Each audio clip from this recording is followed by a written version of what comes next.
Romanos capítulo 11, versículo 11 al 24. No te sorprendas si lo vas leyendo y dices, ¿qué dice ahí? Ni le entiendo nada.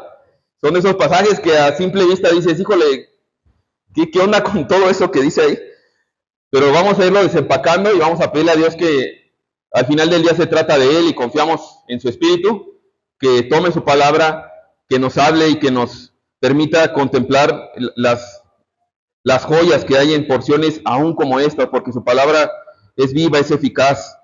Dice Romanos capítulo 11, versículo 11 al 24. Recuerda, yo leo versículo 11, tú apóyame leyendo el versículo 12, y así alternamos hasta leer juntos el versículo 24. Dice, digo entonces, ¿acaso tropezaron para caer?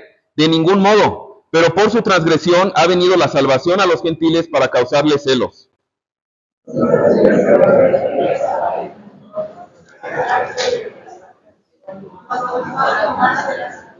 Pero a ustedes hablo, gentiles. Entonces, puesto que yo soy apóstol de los gentiles, honro mi ministerio.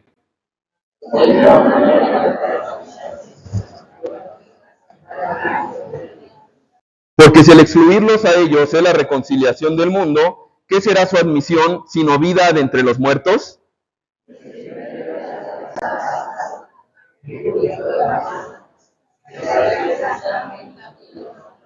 Pero si algunas de las ramas fueron desgajadas, y tú, siendo un olivo silvestre, fuiste injertado entre ellas y fuiste hecho participante con ellas de la rica savia de la raíz del olivo,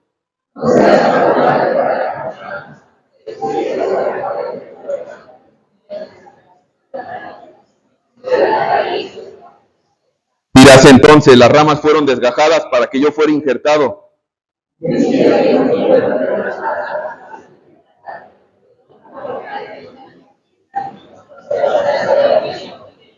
Porque si Dios no perdonó a las ramas naturales, tampoco a ti te perdonará.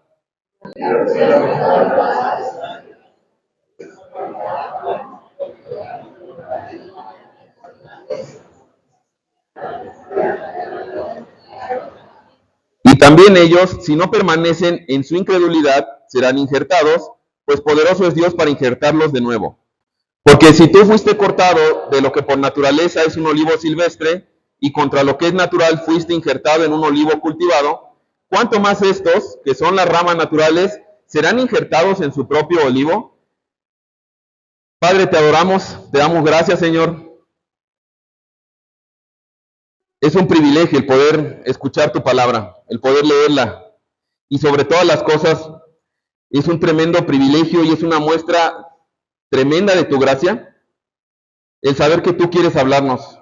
Padre, yo te suplico que tu Espíritu Santo tome tu palabra y, Señor, que prepare nuestros corazones, que abra nuestros ojos, que me escondas detrás de ti, Señor, y para gloria y por amor de tu nombre, Señor, esto no sea simplemente información teológica, sino que, Padre, esto que nos vas a hablar el día de hoy del gran milagro de la salvación que nos has dado en Cristo, tenga también una repercusión en nuestra vida, Señor, para gloria tuya. Te doy gracias, Padre, por este tiempo. Exalta a Cristo, en cuyo nombre oramos. Amén. Podemos tomar nuestro lugar, hermanos. Romanos 11, del 11 al 24. Veo que hay personas también que probablemente son sus primeras veces que están aquí. Y nosotros como iglesia estudiamos la Biblia versículo a versículo y hemos visto desde Romanos capítulo 1, versículo 1, hasta llegar el día de hoy aquí a Romanos 11. A manera general, y antes de pasar de lleno al pasaje del día de hoy, que lo he titulado De extraños a familia, injertados por Dios. De extraños a familia, injertados por Dios. A lo largo de Romanos hemos visto, por decirlo así, como grandes secciones de la carta de Romanos, del capítulo 1 al capítulo 8, en esencia, una y otra vez Pablo nos explicó de la necesidad que todos tenemos de la salvación. También nos ha hablado que esa salvación puede venir únicamente por la fe en Cristo y que entonces al creer en Él como nuestro Señor, como nuestro Salvador, como nuestro sustituto en la cruz, pero también como aquel que vivió la vida perfecta de obediencia que nadie de nosotros podría vivir, pero por la fe nos apropiamos de eso en humildad, reconociendo que por nuestro propio mérito era imposible y nos aferramos a la persona de Cristo. Entonces la palabra de Dios dice que hemos sido justificados por la fe en Cristo y por lo tanto tenemos paz con Dios. Dice Romanos capítulo 5, versículo 1. De ahí esto nos hablaba Romanos, que parte de esta justificación, de ahora tener esta identidad como hijos amados, de ser declarados justos delante de Dios por la fe en Cristo, también viene esperanza, hay gozo, hay entonces también un acceso al trono de Dios. Y finalmente, en el capítulo 8, en la porción final, veíamos cómo Pablo terminaba contundentemente esta sección de la carta, donde exalta el amor de Cristo y su gracia. Contundentemente termina diciendo, por lo tanto, y porque es por los méritos de Cristo, nada nos puede separar de su amor, nada nos puede separar del amor de Dios que es en Cristo Jesús.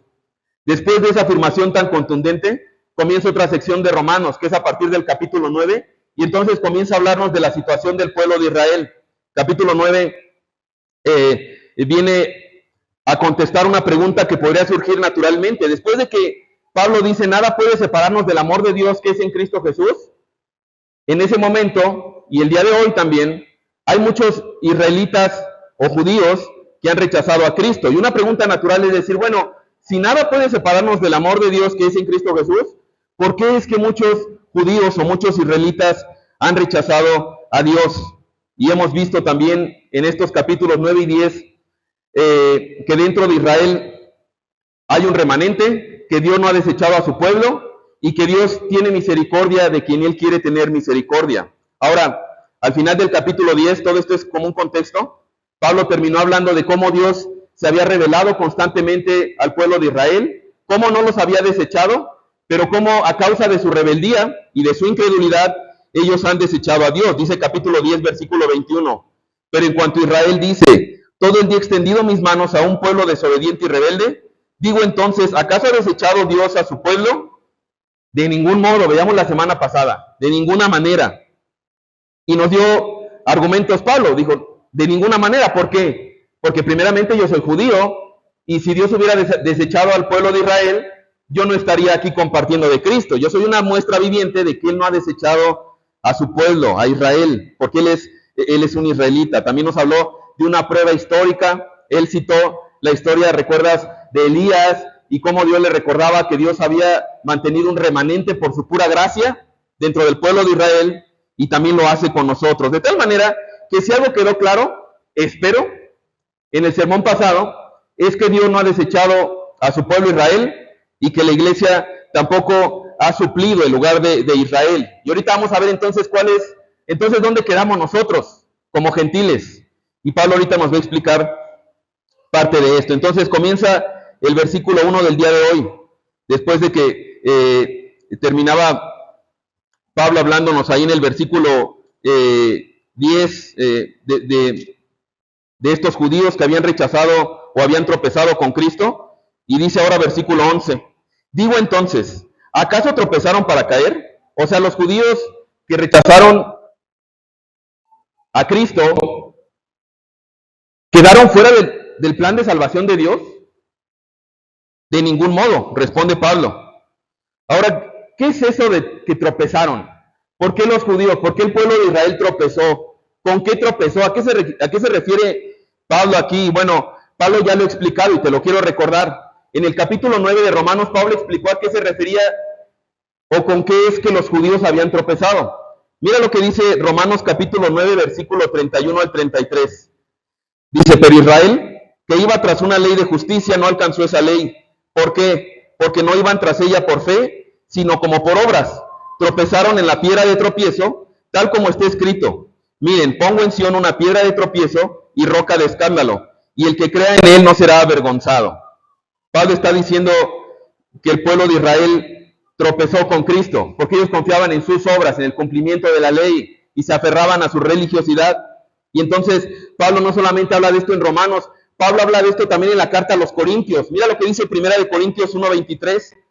Dice, pero nosotros predicamos a Cristo crucificado, piedra de tropiezo para los judíos, ahí está otra vez, y necedad para los gentiles. Entonces, no hay duda de que Cristo fue una piedra de tropiezo para los judíos. Ellos esperaban a un Mesías militar, a un Mesías que los pusiera políticamente por encima de las demás naciones.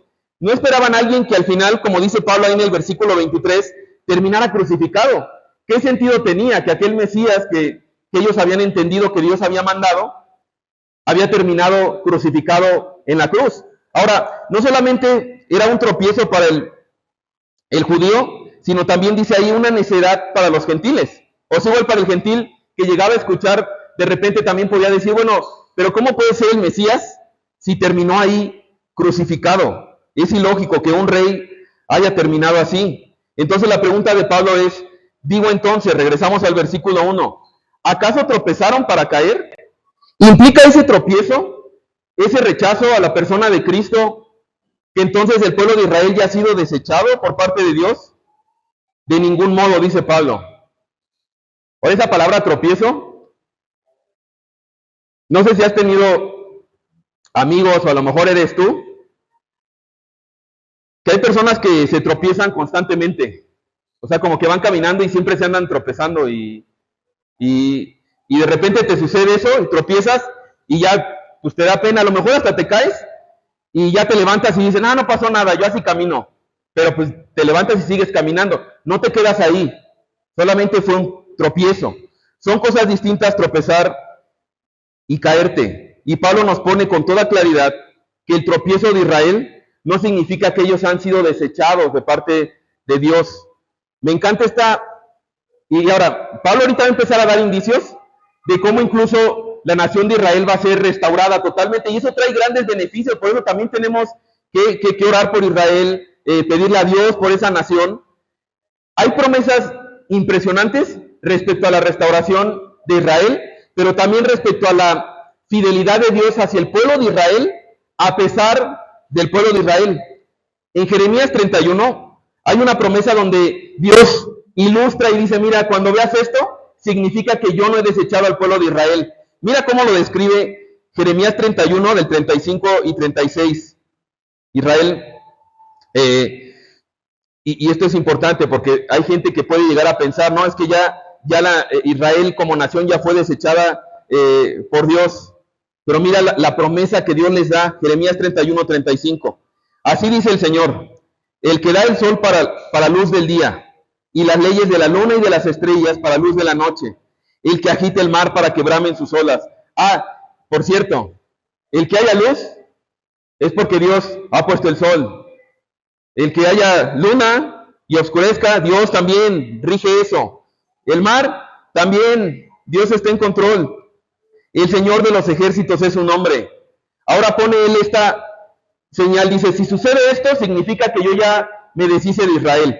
Dice versículo 36, si estas leyes, es decir, que el sol sale, que oscurece, los mares, si estas leyes se apartan de mi presencia, declara el Señor, también la descendencia de Israel dejará de ser nación en mi presencia para siempre. Y Dios está poniendo su nombre y su honra como garantía cuando dice el Señor de los ejércitos es su nombre. Dios está diciendo en manera muy concreta, cada vez que tú sales y ves el sol, cada vez que tú ves la luna, cada vez que ves las estrellas, que ves el mar, ¿han dejado de estar ahí? No.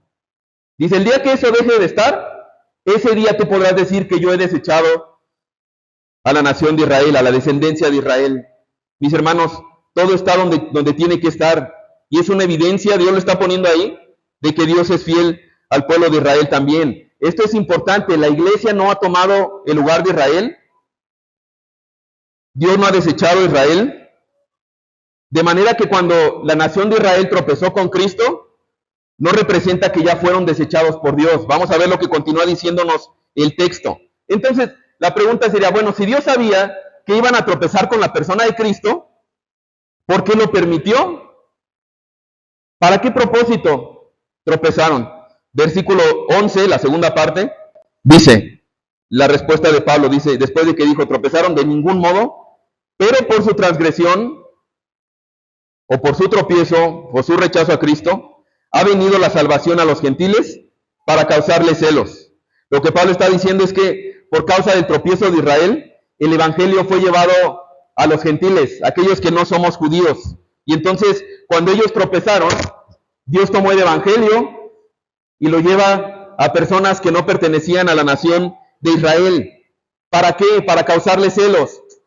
Esto es algo que, de alguna manera, en el plan de Dios, era que a través de que ellos, escuchando el evangelio, entendiendo que nosotros ahora por la fe en Cristo tenemos acceso directo al trono de la gracia. Por ejemplo, un judío, alguien que cree en los ritos, creía todavía en este lugar santísimo, en ritos, para llegar a la presencia de Dios, del gran yo soy. Ahorita lo que cantábamos, para ellos era incluso impronunciable su nombre. En el hebreo es donde se toman estas 4 letras para no pronunciar su nombre. Ellos ni siquiera podían pronunciar eso, de tal manera que cuando escucharan el Evangelio, la salvación por gracia, el acceso directo al trono de Dios, el que podíamos llamarle Padre. ¿Recuerdas cuando Jesús dice, cuando oren, llamen así Padre? Y entonces el propósito de Dios era que los judíos, al escuchar eso, pudieran decir, wow, yo también quiero eso. Yo también quiero acercarme así al gran yo soy, al único, al incomparable, aquel que he tratado de agradar por medio de mis obras, de mi religiosidad, de mis ritos. Hoy puedo hacerlo a través de la persona de Cristo y tener la confianza, temor y confianza, veremos ahorita, que solamente en Cristo podemos tener. Pero ellos tropezaron por su religión y a pesar de sus ritos, de sus esfuerzos, quedan cortos. Ahora, ellos rechazaron. ¿Dónde vemos esto en la Biblia? Puede surgirte, bueno, ¿y cómo sabemos que eso realmente pasó? Que rechazaban el evangelio de los judíos y por eso Dios lo llevó a los gentiles. ¿Cómo lo llevó? Bueno, a través de Pablo, el que escribió la carta a los romanos. Probablemente conoce la historia o probablemente no, pero te lo platico. En Hechos capítulo 9 tú puedes ver detenidamente en tu casa, aparece esta escena donde Pablo, antes llamado Saulo, era un perseguidor férreo de la persona de Cristo. Él estaba entre estos judíos que habían tropezado con la persona de Cristo, y entonces de repente Cristo se aparece y lo tumba y le dice, Saulo, ¿por qué me persigues? Y le dice, mira, te voy a quitar la vista. Lo deja ciego y le dice, tienes que ir a Damasco y ahí te vas a encontrar con un hombre que se llama Ananías, un hombre de buena reputación dentro de la iglesia, y este hombre va a imponer las manos sobre ti y vas a recobrar la visión. Y entonces Dios va con Ananías y le dice, Ananías, tienes que ir con este Saulo, ahora Pablo, para imponer tus manos y que entonces él vuelva a ver. ¿Y sabes qué dice Ananías? Dice, Señor, este hombre es muy peligroso. ¿Cómo me está diciendo que vaya a imponerle las manos? ¿Cómo está diciendo que ahora es uno de nosotros? No sabes que él perseguía a la iglesia, no sabes que él consentía porque tenía la autoridad para que le quitaran la vida a los cristianos. Y entonces mira lo que le responde Dios a Ananías. Aquí vemos cómo comienza esta transición del evangelio a los gentiles a través de Pablo. Mira lo que Dios le dice a Ananías, Hechos capítulo 9, versículo 15. Pero el Señor le dijo a Ananías, ve, porque él, hablando de Pablo, es mi instrumento escogido para llevar mi nombre. ¿A dónde? Escucha, en presencia de los gentiles, de los reyes y de los israelitas. O sea, no es que Pablo no le va a predicar nunca a un israelita, pero el llamado primordial o especial que Dios le da es para los gentiles. Ahora, Pablo inicia ministrando, compartiendo el evangelio a los judíos. Él tenía pues obviamente un dolor por sus compatriotas y sufre rechazo. Y entonces en ese rechazo él dice en un momento, ¿sabes qué? Yo me voy de aquí hacia los gentiles. Mira dónde lo menciona, en Hechos capítulo 18, versículo 6. Pablo estando en Macedonia dice, pero cuando los judíos se le opusieron a Pablo y blasfemaron, él sacudió sus ropas. Era una forma hebrea de decir, mira, ya no te voy a decir más, ya entendí, aquí se terminó mi labor, yo me voy. Y les dijo, su sangre sea sobre sus cabezas, yo soy limpio, desde ahora me iré a los gentiles. ¿No entienden? Siguen ahí, no voy a perder mi tiempo, porque al final del día Dios me dio un llamado especial, Hechos 9, ir a los gentiles. Mira otro pasaje donde se ve muy clarito cómo el propósito de Pablo, primeramente con los judíos, era compartir el evangelio para provocarles celos, de los que ya te hablé ahorita. En Hechos capítulo 13, Pablo estando en Antioquía, mira lo que dice. Recuerda que la idea era provocar celo a los judíos a través del evangelio, la gracia, la fe en Cristo. Y dice, versículo 44 de Hechos 13, el siguiente día de reposo, casi toda la ciudad se reunió para oír la palabra del Señor. Pero cuando los judíos vieron la muchedumbre, ¿se llenaron de qué? De celo. Ahí está el propósito. Y si ves en tu Biblia, el versículo 43 dice claramente que el celo que ellos tenían es porque se les instaba a esta muchedumbre a perseverar en la gracia. Estaban hablando de perseverar en la gracia, perseverar en la gracia. Y entonces los judíos llegan, se llenan de celos y blasfemando, continúa diciendo, contradecían lo que Pablo decía. Entonces Pablo y Bernabé hablaron con valor y dijeron, miren, era necesario que la palabra de Dios les fuera predicada, primeramente a ustedes, pero ya que la rechazan judíos y no se juzgan dignos de la vida eterna, así que ahora nos volvemos a los gentiles. Y ahí está la transición, Pablo enviado a los gentiles, cumpliendo lo que dice Romanos 1:16, que el evangelio es poder de Dios para salvación de todo el que cree, del judío primeramente, pero también del griego o del gentil. Ahí está cómo se dio esta transición. Ahora, regresando al pasaje de hoy, versículo 12, Pablo va a comenzar a dar destellos del propósito final que también Dios tiene con la nación de Israel, de su restauración, pero cómo eso trae mucha esperanza y por qué deberíamos estar al pendiente de eso también nosotros. Dice versículo 12, ya del pasaje de hoy otra vez, dice, y si su transgresión, otra vez de los judíos, del pueblo de Israel, es riqueza para el mundo y su fracaso es riqueza para los gentiles, ¿cuánto más será su plenitud? En otras palabras, si cuando Israel tropezó, resultó en bendición para todos nosotros porque el evangelio fue llevado a los gentiles, ¿cuánto más será de bendición cuando la restauración o la plenitud de los judíos sea consumada? Y vamos a hablar de esto la siguiente semana, para que estés al pendiente. Son los versículos que siguen, que hablan de esta restauración de la nación de Israel. Pero dice Pablo, su fracaso es riqueza para los gentiles, ¿cuánto más será su plenitud? Yo pensaba en esto y digo, he escuchado a gente como que tiende ya a menospreciar a Israel, ¿no? Y yo pensaba, no sé si te ha pasado, probablemente nada más a mí, pero no sé si te ha pasado en tu trabajo,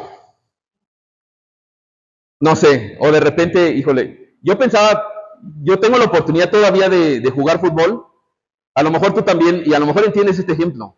De repente no te meten tanto a jugar, pero ese día llegas al partido y no fue el que juega bien y que juega en tu posición. Y entonces te dicen, oye, esta oportunidad hoy, vas de titular, vas a jugar. De repente pues, te avientas un partidazo, ¿no?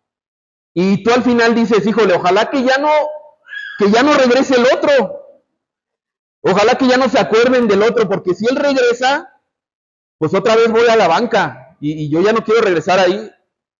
Mis hermanos, de repente podríamos tener esta falsa expectativa como de que, oye, no nos conviene tanto que Dios... No, mi hermano, Pablo está diciendo, de hecho, sí, si su transgresión fue riqueza para nosotros, ¿cuánto más será su plenitud? ¿Cuánto más será aquel día de que la nación sea restaurada? Y vamos a hablar la siguiente semana, pero puedes ir checando en tu Biblia pasajes como Jeremías 31, cuando habla de estos planes hacia la nación de Israel. Mis hermanos, Pablo está revelando entonces cómo Dios está obrando entre judíos y gentiles. Y entonces mira lo que dice el versículo 13. Pero ustedes hablo, gentiles. Ahí centramos todos nosotros. Entonces, puesto que yo soy apóstol de los gentiles, honro mi ministerio. Si en alguna manera puedo causar celos a mis compatriotas y salvar a algunos de ellos. Pablo me gusta porque, aunque vimos pasajes ya muy claritos en el libro de los Hechos, cómo es que él literalmente deja a los judíos y va a los gentiles, de alguna manera él aquí está diciendo, mira, yo no soy antisemita, yo no odio a los judíos, yo tampoco es que estoy tomando ahora partido únicamente por los gentiles, pero mi llamado es ser apóstol de los gentiles, ir a evangelizar a los gentiles. Si yo evangelizando a los gentiles, por ahí algún judío escucha, y al escuchar tiene estos celos que le llevan a arrepentirse y a creer en el evangelio, gloria a Dios, pero yo estoy cumpliendo el ministerio por el cual Dios me llamó, que es ir y llevar el evangelio a los gentiles. Dice versículo 14, por eso si en alguna manera puedo causar celos a mis compatriotas y salvar a algunos de ellos, continúa versículo 15, porque si el excluirlos a ellos es la reconciliación del mundo, otra vez va a hablar de destellos de la restauración, cómo será glorioso no solo para el pueblo de Israel, sino para todo creyente. Dice, porque si el excluirlos a ellos, a los judíos, es la reconciliación del mundo, ya lo vimos, por causa de su rechazo, es que el Evangelio pudo llegar a nosotros. ¿Qué será su admisión, su restauración, sino vida de entre los muertos? Vuelve a enfatizar el hecho de que si ese momento donde parecía que la nación de Israel fue excluida por rechazar a Cristo, nos ha sido de bendición, ¿cuánto más será de bendición cuando sean restaurados? Será vida para los que estaban muertos, dice literalmente ahí. Ahora que hay varios puntos de vista, que dice, ¿a qué se refiere con esto de será vida de entre los muertos? Será vida para los que estaban muertos. Bueno, hay algunas personas que creen esto y dicen, mira, cuando la nación de Israel sea restaurada, quiere decir que estamos a un pasito ya de la resurrección general, de todos los muertos volverán a vivir y entonces estaremos con Cristo. Por eso pasaremos de estar muertos a entrar y estar en vida. Es difícil respaldar contundentemente eso, porque el día y la hora solamente el Padre la sabe. Pero hay gente que piensa eso. Por otro lado, es importante que conozcas eso. Por otro lado, y creo que es algo que aplica más y que se puede respaldar más contundentemente con la palabra de Dios, es que el día en que la nación de Israel sea restaurado, será como ir de la muerte a la vida, ellos como nación, y eso también será sumamente benéfico para nosotros. Mi hermano, te digo todo esto, yo sé que dices, híjole, esto ¿qué tiene que ver con nosotros? O es teología, o cosas históricas. Mi hermano, como creyentes, deberíamos tener un afecto especial por el pueblo de Israel. Yo he escuchado gente que caemos en el extremo, y entonces decimos, no, ¿cómo por los judíos y la nación de Israel? Si los judíos son bien así y así. Mi hermano, los judíos, los mexicanos, los queretanos, los de ciudad, todos tenemos un montón de cosas que somos personas difíciles y tú lo sabes, espero. Tenemos un llamado a orar y reconocer que Dios escogió a su pueblo y tiene un plan y un propósito en eso. Dios los va a traer, los va a restaurar y les va a dar vida otra vez, espiritualmente hablando, y eso será bueno también para nosotros. Mira lo que continúa diciendo, versículo 16. Dice, ahora, ¿sí te pasó cuando leímos esto que dijiste, ¿de qué vamos a hablar? No entiendo nada. Es complicado y es mi anhelo que Dios nos esté dando entendimiento, ¿verdad? Continúa diciendo versículo 16. Y si el primer pedazo de masa es santo, también lo es toda la masa, y si la raíz es santa, también lo son las ramas. Pablo pone dos metáforas aquí para hablar de judíos, gentiles. Y entonces la primera metáfora que usa es de una masa.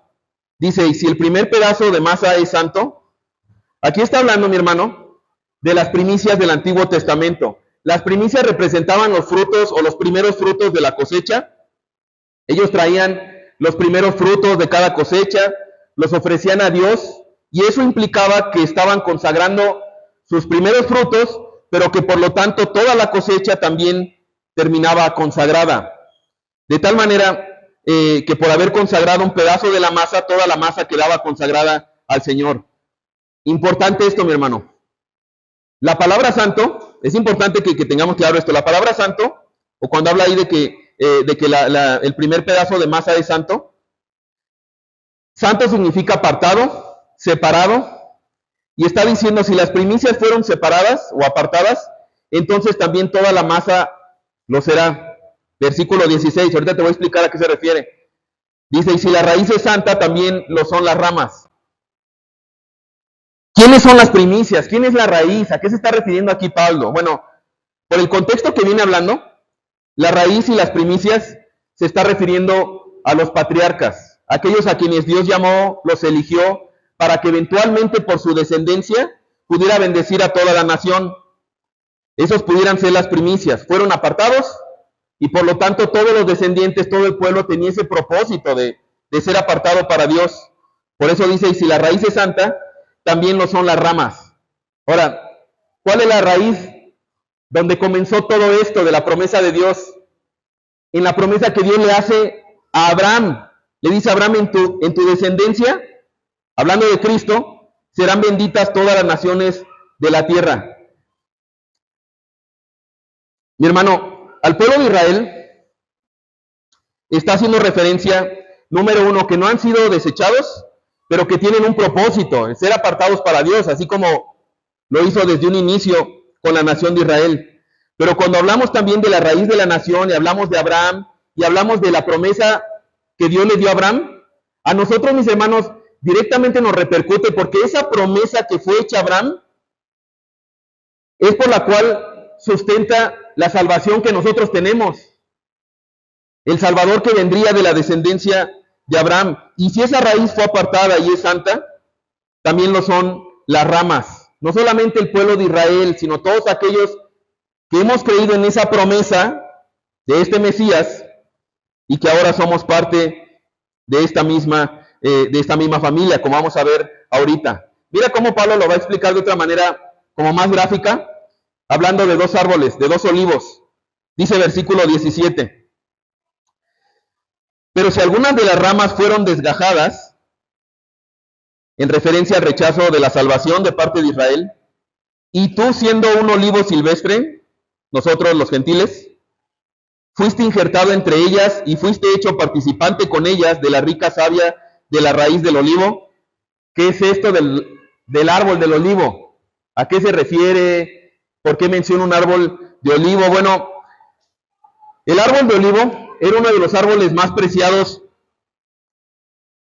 porque era muy útil para producir aceite, tenían una duración muy grande, podían durar hasta 300, 400 años, pero estos árboles tenían una peculiaridad que aquellas personas que los cultivaban, constantemente al vigilar las ramas, se daban cuenta que había ramas que no estaban produciendo ningún fruto. De tal manera que lo que ellos hacían es que quitaban esas ramas que no estaban teniendo ningún fruto y traían unas ramas de olivos silvestres. El olivo silvestre es el que andaba ahí en la calle, que crecía pues sin que nadie lo cultivara, que no producía frutos que pudieran tener un buen uso, pero sí tenían una capacidad de producir. Lo que tenían que hacer estas personas que cultivaban el olivo es que arrancaban las hojas o las ramas malas del olivo cultivado, y entonces iban y recogían esas ramas de los olivos silvestres y las injertaban. De tal manera que eso era una práctica muy común. Pablo está hablando aquí del pueblo de Israel como este olivo bueno, cultivado, y a nosotros como gentiles nos está poniendo como ustedes estaban fuera de esto, eran olivos silvestres, eso éramos. Y la verdad digo, sí, eso me describe, yo era totalmente silvestre, callejero, arrabalero, dicen otro término, y de ahí va y nos saca Dios. Pablo está diciendo, porque probablemente ya esta instancia de la carta en Romanos y en la cultura sucedería como el día de hoy, que muchas personas al escuchar el evangelio y decir ahora somos salvos por gracia, puede crecer un sentimiento de menosprecio al judío o de tener una sobreestima de nosotros mismos. Y lo que Pablo está diciendo, hey, gentiles, incluidos nosotros, recuerden que ustedes no eran parte del olivo natural, del olivo original. Ustedes no formaban parte de ese olivo cultivado. A ustedes los gentiles no se nos envió ni los patriarcas, ni se construyó un templo para adorar a Dios. En aquel tiempo, hablando del Antiguo Testamento, no se les dio una ley, no se les dio un Moisés, no se les dio un Abraham, ni ninguno de los otros grandes patriarcas. Ustedes no estaban ahí, no eran parte de este pueblo escogido por Dios. Ahora, Pablo está diciendo, pero algunas ramas del buen olivo fueron desgajadas y entonces ahí nosotros fuimos colocados por gracia de Dios. Mi hermano, cuando Pablo habla de esto, no solamente tiene el propósito, como veremos ahorita, de mantener humildad respecto al pueblo de Israel, sino también de apreciar lo increíblemente privilegiados que somos por el hecho de que Dios nos incluyó en esa salvación. Nos incluyó Él por su gracia. Y es lo que explica Pablo en Efesios capítulo 2. Mira lo que dice Efesios 2, versículo 11 al 13. Ilustra mucho esto de los olivos. Dice, por tanto recuerden, hablando a los gentiles, aquellos que no somos israelitas ni judíos, dice, por tanto recuerden que en otro tiempo, ustedes los gentiles en la carne, que son llamados incircuncisión, porque no eran parte del pacto, por la tal llamada circuncisión, hecha en la carne por manos humanas. Recuerden esto, recuerda esto, mi hermano. En ese tiempo ustedes estaban separados de Cristo, excluidos de la ciudadanía de Israel, extraños a los pactos de la promesa, sin tener esperanza y sin Dios en el mundo. Pablo dice, hey, tranquilos, recuerden que ustedes estaban totalmente excluidos, eran extraños al pacto. Pero mira la joya que dice Pablo en el versículo 13. Pero ahora en Cristo Jesús, no en tu mérito, no tu religiosidad, no tu intelecto, no tu moralidad, pero ustedes ahora en Cristo Jesús, que en otro tiempo estaban lejos, han sido acercados por la sangre de Cristo, han sido injertados por la sangre de Cristo, no por su gracia, no solamente, no por tu mérito, sino por su gracia. Somos así de bendecidos, mis hermanos, siendo olivos silvestres. Dios en su gracia nos toma y nos injerta en su plan redentor. Versículo 17, fuiste injertado entre ellas y fuiste hecho participante con ellas de la rica savia de la raíz del olivo. Ahora sí fuiste injertado en este pueblo escogido por Dios. Ahora eres parte también de la palabra de Dios. Ahora tienes acceso a todo lo que ellos tenían en cuestión de conocer la voluntad de Dios. Mi hermano, quiero aquí poner como una pausa. Porque este pasaje no está implicando que ahora nosotros, por la fe en Cristo, somos judíos, pero sí está diciendo que participamos de esa fe. Y por los méritos de Cristo, nosotros ahora somos también parte de esa salvación. Ahora, mira lo que Pablo va a decir. Esta es una gran advertencia para todos nosotros. Versículo 18. Escuchamos esto y todo lo que hemos disfrutado en Cristo, y Pablo, conociendo nuestra naturaleza humana y la facilidad que tenemos para subirnos a un ladrillo, y dice versículo 18, no seas arrogante para con las ramas, pero si eres arrogante, recuerda que tú no eres el que sustenta la raíz, sino que la raíz es la que te sustenta a ti.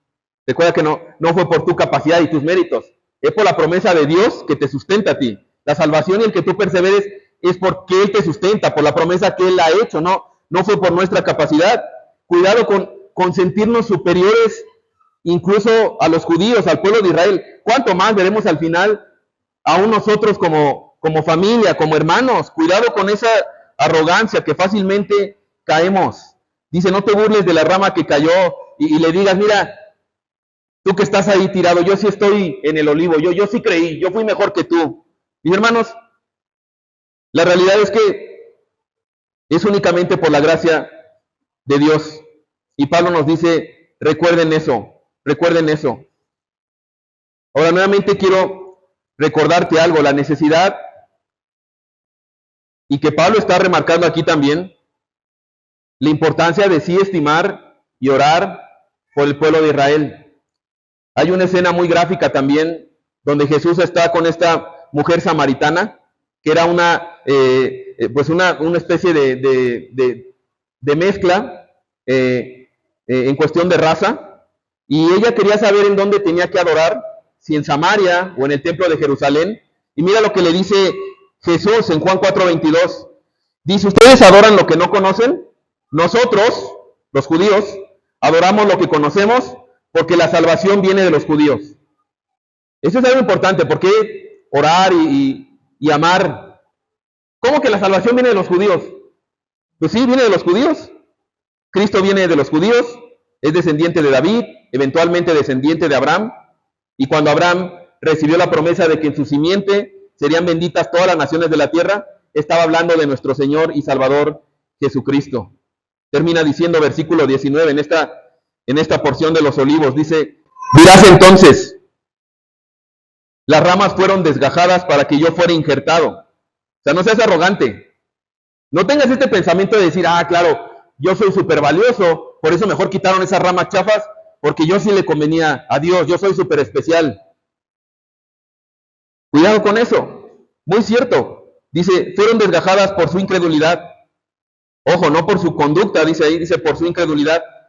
Pero tú, por la fe te mantienes firme. Otra vez, no por tu conducta, no porque tú sí eres bien valiente y tú sí le echas ganas, no. Por la fe te mantienes firme. ¿Cuál es la diferencia entonces entre el que ha tropezado, el judío, y cualquiera de nosotros que hemos creído en Cristo? La fe. Y te digo algo, la fe es un don de Dios, dice Efesios capítulo 2. Es algo que Dios nos da. Por lo tanto, dice, la salvación no es por obras, es únicamente por fe en Cristo, y esa fe es un don de Dios. Nadie de nosotros podría producir fe por sí mismo, esta fe que salva, de tal manera que Pablo nos mantiene ahí humildes. Tú por la fe te mantienes firme, esa fe, ese amor que Dios ha perseverado a través de ti. Por lo tanto, continúa diciendo, no seas altanero, sino teme. Y hay este llamado a temor. No a temor de que tengas miedo, pero sí Pablo está diciendo, recuerda que la salvación por gracia debería llevarte a conducir con temor a Dios.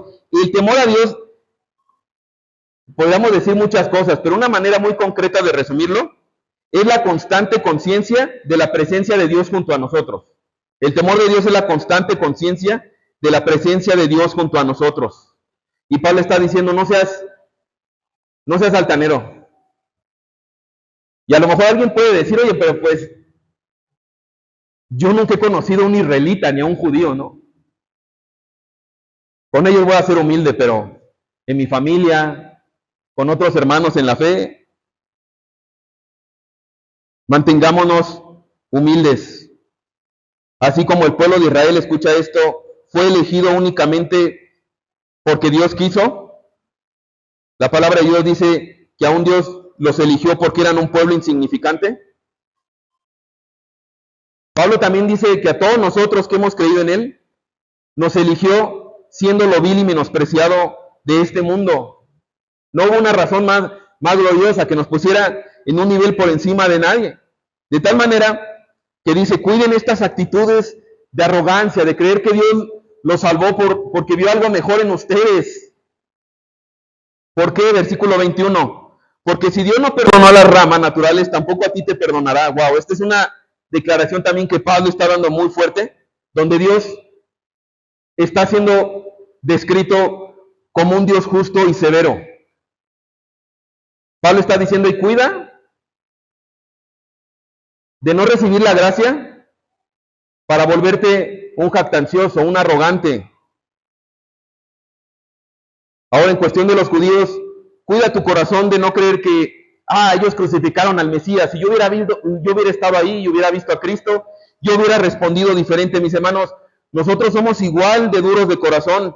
Y es por eso que Pablo nos advierte que cuidemos esta tentación. Mira cómo lo dice Hebreos capítulo 12, versículo 25 al 29. Dice, tengan cuidado de no rechazar a aquel que habla, porque si aquellos, Antiguo Testamento, no escaparon cuando rechazaron al que les amonestó sobre la tierra, mucho menos escaparemos nosotros si nos apartamos de aquel que nos amonesta desde el cielo. Su voz hizo temblar entonces la tierra, pero ahora Él ha prometido, diciendo, aún una vez más yo haré temblar no solo la tierra, sino también el cielo. Y mira esto que dice, y esta expresión, aún una vez más, indica la remoción de las cosas movibles, como las cosas creadas, a fin de que permanezcan las cosas que son inconmovibles. Por lo cual, puesto que hemos recibido un reino que es inconmovible, esta es una correcta respuesta a la gracia. Demostremos gratitud, mediante la cual ofrezcamos a Dios un servicio aceptable con temor y reverencia otra vez. ¿Por qué? Porque nuestro Dios es un fuego consumidor. Es una advertencia, tanto en la carta a los romanos como en Hebreos. Está diciendo, así como ellos se alejaron, así como ellos se llenaron y podría llenarte de arrogancia, cuida tu corazón, porque lo mismo que Él hizo a ellos, está dispuesto a hacer con todos aquellos que no temen a su nombre, que no andan con reverencia delante de Él. Demostremos gratitud, mediante la cual ofrezcamos a Dios un servicio aceptable con temor y reverencia. Versículo 22, Pablo trae esta conclusión. Después de dar esta advertencia tan fuerte, dice, mira pues la bondad y la severidad de Dios. Caray, ¿cómo que Dios bondadoso y severo? Parecerían tan extremos estas dos características, pero van hiladas. Pablo está diciendo, mira, yo quiero que prestes atención primeramente a la severidad de Dios. Aquellos que rechazaron a Cristo y a pesar de que les hablaba una y otra vez, ellos permanecían rebeldes y obstinados. Ellos fueron desgajados. Se habla de que Dios Dios no está jugando con su fama, con su gloria. Lo decíamos la semana pasada, hay un momento donde Dios dice, hey, tú has escuchado, tú has entendido, pero sigues de rebelde y de obstinado. Y entonces Dios tiene que tomar esta parte de reflejar su carácter severo, justo. Pero también Pablo dice, hey, quiero que también tú prestes atención en su bondad. Y mi hermano, mi amigo que estás aquí, probablemente tú hoy todavía eres un olivo silvestre, apartado de Cristo, separado del pueblo de Dios. Pero Pablo quiere que él y nosotros que somos creyentes miremos su bondad y recordemos que él salió a buscarnos cuando éramos olivos silvestres. Nosotros no le buscábamos. Y entonces él por su gracia nos tomó, por su bondad nos injertó y por lo tanto podemos decirle, Padre, por su gracia. Versículo 22. Pero para ti, bondad de Dios, si permaneces en su bondad, de lo contrario tú también serás cortado. Mi hermano, esta frase tú la tienes que tener constantemente y tenemos que tenerla constantemente en nuestra cabeza. Dice, para ti hay bondad de Dios si permaneces en su bondad. De lo contrario también tú serás cortado. ¿Qué tenemos que hacer para no ser cortados? De manera inversa el versículo. Bueno, permanecer en su bondad,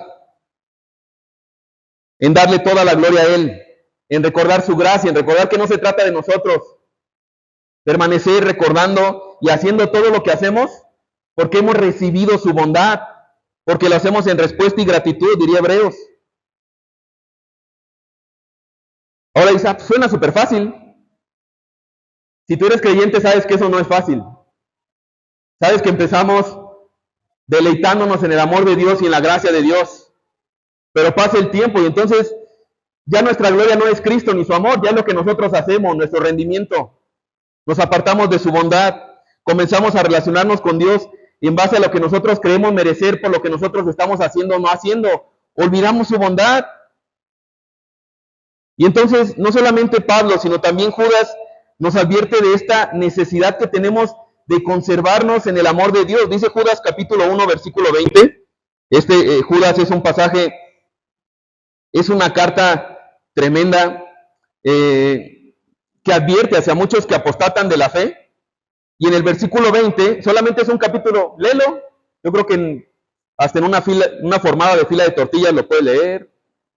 Una ida al baño lo puede leer.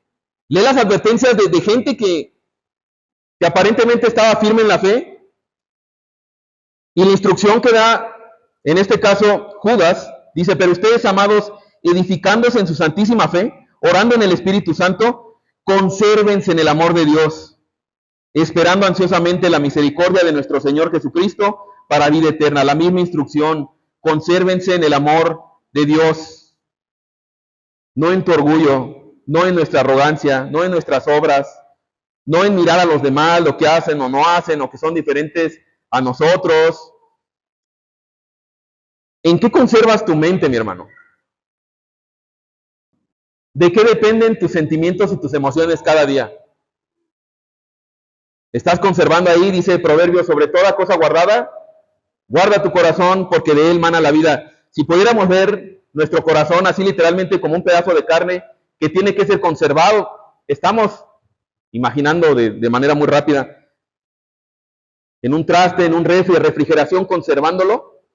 Todos nosotros nos conservamos en algo y tu mente es el reflejo importante en lo que tú te estás conservando, porque la manera como tú pienses es la manera como tú vas a vivir. Y aquí dice, mira, vuelve al Evangelio, recuerda el amor de Dios. A ti eras extranjero, eras un olivo silvestre, y Él te ha mostrado su bondad. Ahora eres pueblo, y dice versículo 23, terminando versículo 23 y 24, dice, porque si tú fuiste cortado de lo que por naturaleza es un olivo silvestre, y contra lo que es natural fuiste injertado en un olivo cultivado.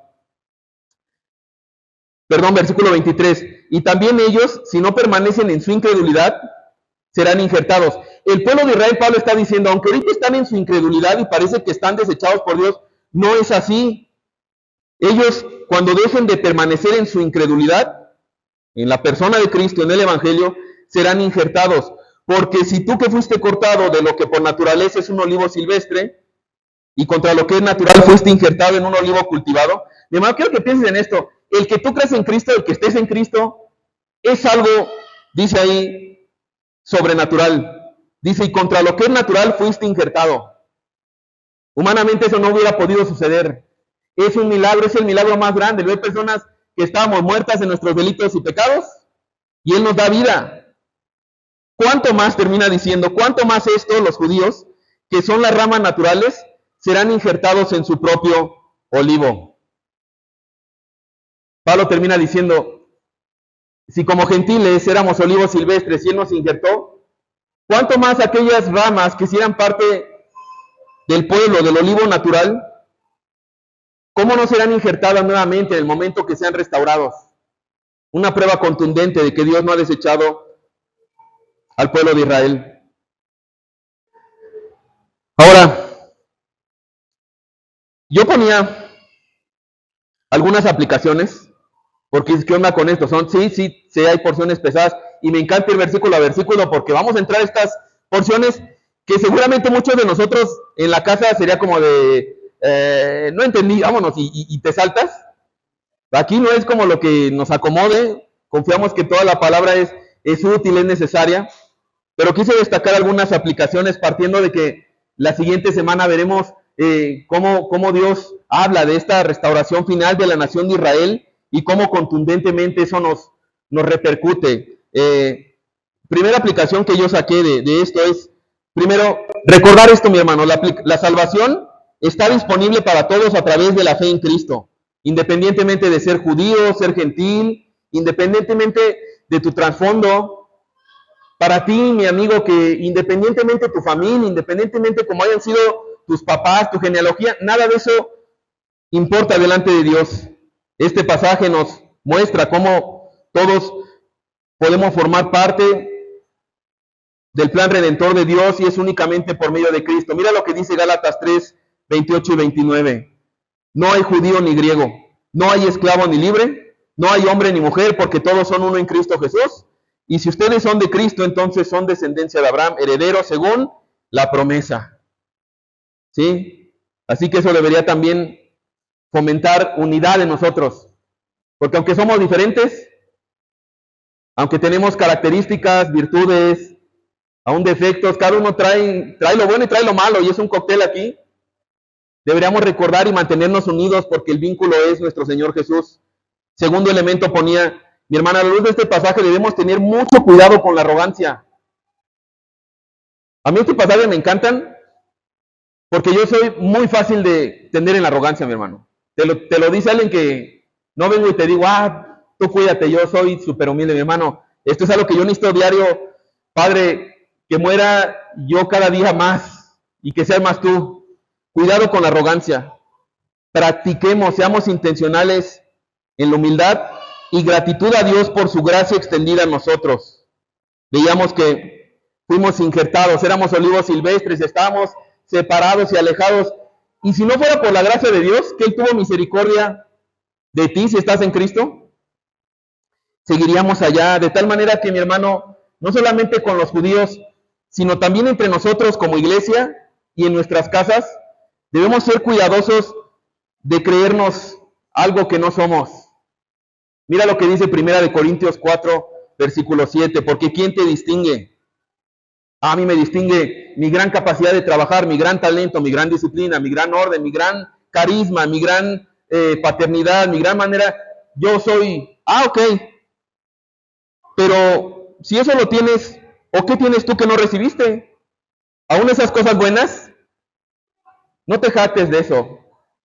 Recuerda que te fueron dadas por Dios y más bien responde en humildad y gratitud a Él. Y si lo recibiste, dice, ¿por qué te jactas como si no lo hubieras recibido? Dice, hermano, no hay nada que nos haga más importantes que otros. Todo lo que tenemos lo hemos recibido de Dios por pura gracia y todo se lo debemos a Él. Y Dios quiere cuidarnos de eso, no solamente judíos, sino como creyentes. Yo pensaba en esto, mi hermano. Y una de las cosas que ha pasado, dices, híjole, me convertí en lo que juré destruir y ahora ya... No sé si te ha pasado, y no señales, y es mi anhelo que no pienses en nadie, más que examines a ti mismo. Pero cuando yo no era creyente, a pesar de que tenía contacto por mi familia, yo ubico perfectamente a aquellos hermanitos que se me antojaba estar con ellos. Yo no creí en Cristo, pero yo decía, yo quiero ir a la iglesia porque la neta estos hermanos pues son, me tratan bien. Yo tengo familiares que me veían perdido, en vicios, todo mal, creyentes, y que doy gracias a Dios por su vida porque me trataban bien y me era antojable su compañía. Mostraban gratitud y humildad.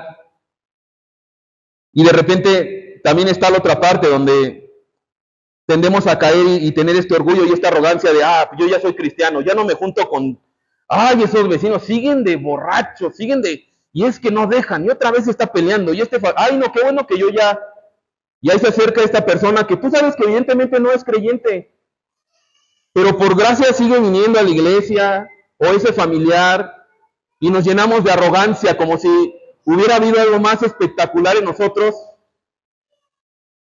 y en lugar de producir esta confianza de acercarse, más bien parece que levantamos muros. Mi hermano, si somos creyentes, es solamente por gracia de Dios. Otro elemento que ponía ahí para terminar. Piensa en esto. Examina tu vida. ¿Realmente tu vida da fruto y hace evidente que has sido injertado en Cristo? ¿O aún sigues viviendo como un olivo silvestre? Dice la palabra también, hablando Juan capítulo 15, de que Él es la vid, nosotros los pámpanos, y todo aquel que permanece en Él da fruto. Hay un cambio de vida, no porque Él esté echando fuerza, sino porque ha cambiado de identidad, ahora está injertado. Y por lo tanto eso inspira a otros a buscar a Dios y dar gloria a Él. Recuerda, mi hermano, si estás en Cristo tienes ya una nueva identidad. Ya esas tentaciones que vienen y que te quieren volver a llevar a comportarte como olivos silvestres, mira, ya Dios me dio una nueva naturaleza. Permanece en Cristo y que su fruto entonces pueda surgir naturalmente por tu relación con Él para gloria de su nombre. Finalmente, a lo mejor estás aquí y puedes estar en dos escenarios. Puedes decir, mira, la verdad es que yo estoy, como dice Efesios capítulo 2, extraño, lejano de Dios. A lo mejor has escuchado o no, pero el día de hoy, por algún motivo, Dios te ha traído. Y tú has entendido que, porque tu alma te lleva y Dios te lleva a ese punto de decir, es que no hay nada. Y probablemente hasta el día de hoy dices, bueno, pues a ver qué me dicen ahí. Mi amigo, déjame decirte, tú fuiste creado para gloria de Dios. Ese es tu propósito, tu corazón, tu vida. Nunca va a encontrar un propósito y un sentido hasta que no rindas tu vida a Dios. Ahora, una pregunta natural es, pero ¿cómo podría yo estar en una relación con Dios? Si tú conocieras mi pasado, si tú conocieras mi contexto. Bueno, por los méritos de Cristo, por la fe en Él, reconociendo que has pecado, pero que Cristo ha tomado el lugar que tú merecías en esa cruz y que ha vivido la vida perfecta de obediencia que ni tú ni yo podríamos vivir. Por la fe en Él tú te rindes a Dios y le dices, Señor, yo sé que tú me creaste, hoy tú me has hablado y sé que yo he pecado y me ubico perfectamente como ese olivo silvestre, sin un propósito, pero hoy, Señor, yo quiero abrazar esa fe, quiero rendir mi vida a ti. Y entonces dice la palabra de Dios que a todos a los que le recibieron, a los que creen en su nombre, Dios les da el derecho, les da la potestad de hacerlos hechos hijos de Dios. ¿Y sabes por qué lo hace? Porque Él es bueno. Aunque es severo, y tú y yo sabemos que le hemos dado elementos incontables para fulminarnos, el hecho que estés aquí es porque Él te ha mostrado esa bondad.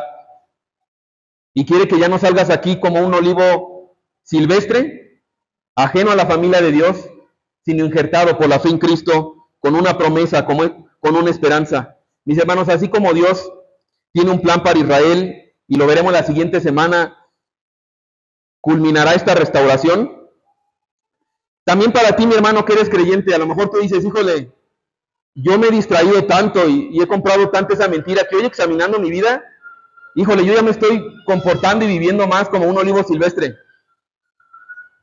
Y lo más natural es decir, bueno, ahora sí le voy a echar ganas para... Mi hermano, ¿qué tienes que hacer? Regresa a la bondad de Dios, regresa a su evangelio, regresa a su gracia y aférrate entonces a su perdón, a su gracia, y que sea eso lo que te mueva a vivir acorde a la identidad que te ha sido dada por gracia en Cristo. Así que vamos a orar para terminar. Padre, yo te doy muchas gracias porque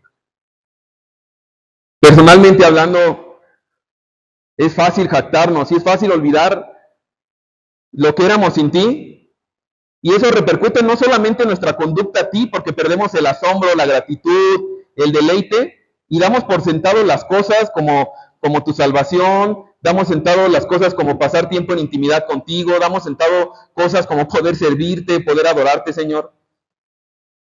Pero gracias, Señor, porque a través del apóstol Pablo y con porciones como esta, recuerdas tanto nuestra identidad y de dónde nos tomaste, y que por tu gracia nos has dado salvación. Padre, yo te alabo por eso, te alabo porque eres un Dios severo, eres un Dios justo, eres un Dios santo. Y eso, Señor, tiene también un elemento sumamente benéfico para nosotros, porque tú no cambias, y si tú no cambias, tú no mientes. Y si tú no mientes, Señor, tú has prometido que por la fe en Cristo, nosotros tenemos paz contigo. Tú has prometido, Señor, que a todo aquel que crea en ti, que invoca tu nombre, como hemos explicado, rindiendo nuestra vida en respuesta a la misericordia que hemos recibido, Señor, tú no cambias, y por los méritos de Cristo no solamente tenemos un pasado perdonado y un futuro asegurado, sino que tenemos un presente con un propósito. Y ese propósito glorioso, Señor, parte de permanecer en tu bondad, de permanecer conservándonos en tu amor. Así que, Padre, yo te suplico también por cada uno de nosotros, como aquellos que ya hemos creído en ti, que nos vuelvas a ese amor, a conservarnos ahí, Señor. Perdónanos por haber comenzado a relacionarnos llevando cargas pesadas de nuestro rendimiento. Perdónanos por llenarnos de arrogancia y soberbia y entonces menospreciar el privilegio que tenemos, primeramente, de tener una relación contigo, de habitar en intimidad contigo, pero también de hacerlo de manera pública y congregacional. Padre, regresa y vuelve a nosotros a través de tu palabra el asombro ante el milagro que es que podamos llamarte Padre. Señor, te doy gracias por eso y te alabo, porque has sido bueno. Y te ruego, Señor, también, clamando y confiando en la obra de tu Espíritu Santo, que convence de pecado, justicia y juicio, pero que da a conocer a Cristo, que tengan misericordia de más personas aquí. Que el día de hoy, Señor, más personas puedan salir entendiendo lo que tú has hecho, entendiendo ahora que la salvación es únicamente por Cristo, y dándote gloria no solamente ahí en sus lugares ahorita, cerrando esto contigo en oración, sino también a partir de hoy viviendo con una nueva identidad. Así que, Padre, gracias por tu palabra, gracias porque eres bueno. Queremos terminar adorándote en el nombre de Jesús. Amén. Mi hermano, tómate un tiempo ahí. Deseo ahorita al final, examina tu vida. No examines la vida de tu esposo o de tu esposa. Me gusta eso, ¿va? Examina tu vida. Dile, Padre, examina mi corazón. ¿Cómo estoy viviendo? Es evidente que estoy permaneciendo en ti, por lo tanto, hay un fruto evidente, el fruto de tu Espíritu, Señor, en mi vida. O probablemente también es momento de decirle, Señor, perdóname porque me he distraído, me he olvidado y al final he perdido, Señor, el deleite de la identidad que me has dado en ti por tu gracia. Y más allá de responder en temor e ingratitud, como veíamos en el pasaje de Hebreos, me he endurecido, Señor. Y de a poco parece que me he ido secando. Vuelve a su bondad el día de hoy, mi hermano. Él está ahí y te trajo para que renueves este perdón al cual Él nos llama constantemente a confesar nuestro pecado, a limpiarnos de toda maldad, confiando en su carácter misericordioso. Y entonces ponte de pie para adorarle por todo lo que hemos hablado el día de hoy. Y mi amigo, tú que estás aquí, yo quiero pedirte ahí en tu lugar. Dios está ahí contigo, Él te trajo, quiero que sepas eso. Y no quiere que salgas aquí como un olivo silvestre, sin propósito, sino que salgas el día de aquí con esperanza, con una nueva identidad y un nuevo propósito, que es conforme a la palabra de Dios, pero con este Dios único y verdadero, como Padre por la fe en Cristo. Así que también ahí en tu lugar, ora a Dios, clama por su misericordia, y Él ha prometido que todo aquel que viene con ese corazón contrito, humillado, entendido de la necesidad de Cristo, Él no lo desprecia. Y ponte de pie también cuando termines para adorar a tu ahora Padre, si es que así lo reconoces. Así que tómense un tiempo ahí, por favor, hermanos, y conforme vayan terminando, vamos a ponernos de pie para adorar a nuestro Rey.